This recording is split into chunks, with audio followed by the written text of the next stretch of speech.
Bangladesh Central! Bangladesh Central! Bangladesh Central!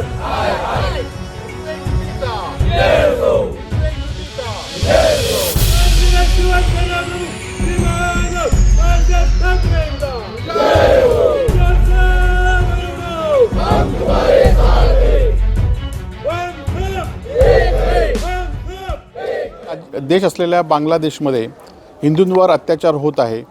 तिथल्या अनेक मंदिरांची तोडफोड गेले 6 महिने सुरू आहे आणि या संदर्भात संपूर्ण हिंदू समाजामध्ये संताप आहे आणि आमचा संताप आम्ही आजच्या आंदोलनाच्या माध्यमातून सरकारपर्यंत पोहोचवलेला आहे. खरं तर संपूर्ण देशातला हिंदू आणि जगातला हिंदू हा बांगलादेशांच्या हिंदूंच्या पाठीशी आहे हे दाखवण्याचा सुद्धा आम्ही आज एक प्रयत्न केलेला आहे. खरं तर शेजारच्या देश असलेल्या बांगलादेशमधल्या माजी राष्ट्रपती आपल्या देशामध्ये आहेत आणि त्याचं संरक्षण आपण करतो आहे, परंतु त्यांच्या तिथल्या हिंदूंचं संरक्षण आपण करू शकत नाही. ही खेदाची गोष्ट आहे आणि सरकारने यामध्ये लवकरात लवकर हस्तक्षेप करावा आणि ज्याप्रमाणे याआधीसुद्धा बांगलादेशमध्ये सरकारने कारवाई करून त्यावेळी बांगलादेश स्वतंत्र केलं होतं, त्याचप्रमाणे जर हिंदूंवर जर अत्याचार होत असेल तर आपण त्या ठिकाणी कारवाई केली पाहिजे अशी आमची मागणी या ठिकाणी आहे.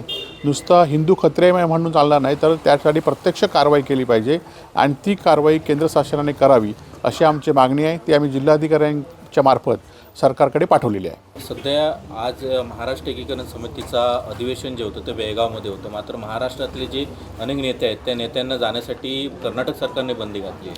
नाही, खरं तर आपण बघितलं असाल की केंद्र शासन सगळ्या सरकारमध्ये हस्तक्षेप करत आहे, परंतु गेल्या वेळी दोन्ही सरकारे भाजपची होती, आज पण भाजपचं सरकार आहे आणि असं असताना केंद्र हस्तक्षेप करत नाही, परंतु या ठिकाणी मराठी माणसांवर अत्याचार हा चालूच आहे आणि त्यामुळे केंद्राने खरंच हस्तक्षेप केला पाहिजे आणि तो करत नसताना आज फक्त काही दिखाऊ मंत्री आज त्या राज्यात जाऊन कर्नाटकात जाऊन आपण महाराष्ट्राच्या पाठीशी आहोत असं सांगण्याचा, मराठी माणसाच्या पाठीशी आहोत असं सांगण्याचा प्रयत्न करत आहे, तो पूर्णपणे चुकीचा आहे आणि निश्चितपणे त्यांच्यात जर हिंमत असेल तर आज संपूर्ण देशात आणि महाराष्ट्रामध्ये तुमचं संख्याबळ आहे.